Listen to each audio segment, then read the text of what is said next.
was 27 years old, I left a very demanding job in management consulting for a job that was even more demanding, teaching. I went to teach 7th graders math in the New York City public schools. And like any teacher, I made quizzes and tests, I gave out homework assignments.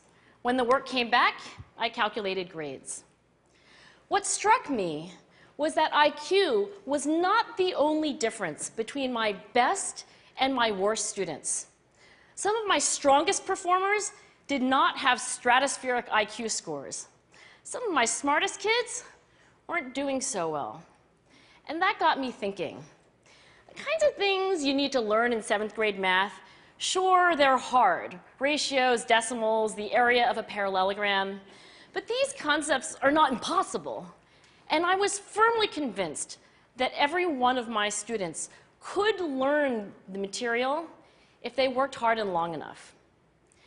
After several more years of teaching, I came to the conclusion that what we need in education is a much better understanding of students and learning from a motivational perspective, from a psychological perspective. In education, the one thing we know how to measure best is IQ. But what if doing well in school and in life depends on much more than your ability to learn quickly and easily? So I left the classroom and I went to graduate school to become a psychologist. I started studying kids and adults in all kinds of super challenging settings. And in every study, my question was, who is successful here and why? My research team and I went to West Point Military Academy. We tried to predict which cadets would stay in military training and which would drop out. We went to the National Spelling Bee and tried to predict which children would advance farthest in competition. We studied rookie teachers working in really tough neighborhoods, asking which teachers are still going to be here in teaching by the end of the school year. And of those, who will be the most effective at improving learning outcomes for their students? We partnered with private companies, asking which of these salespeople is going to keep their jobs and who's going to earn the most money.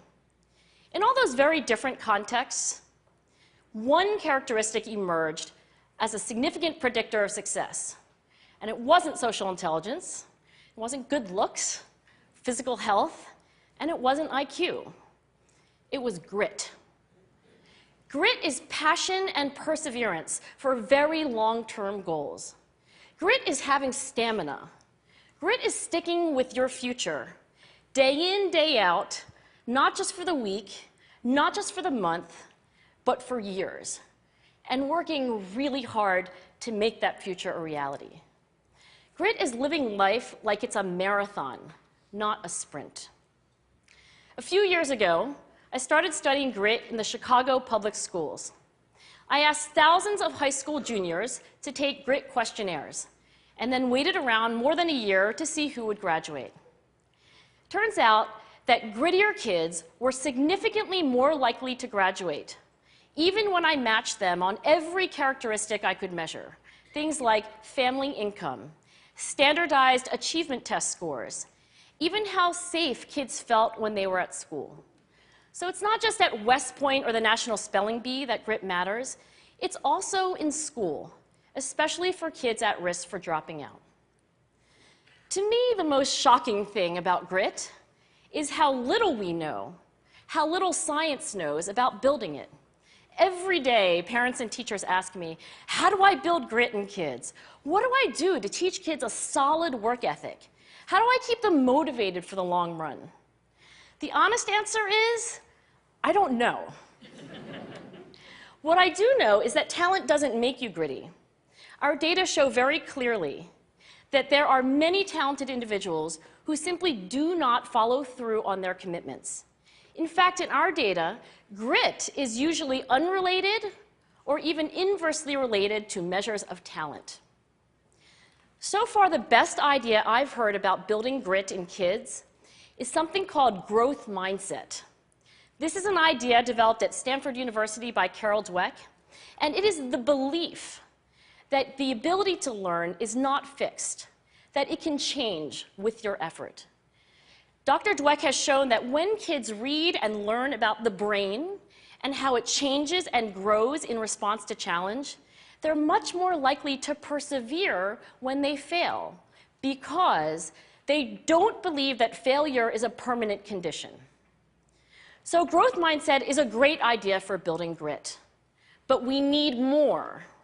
And that's where I'm going to end my remarks, because that's where we are. That's the work that stands before us. We need to take our best ideas, our strongest intuitions, and we need to test them. We need to measure whether we've been successful, and we have to be willing to fail, to be wrong, to start over again with lessons learned. In other words, we need to be gritty about getting our kids grittier. Thank you.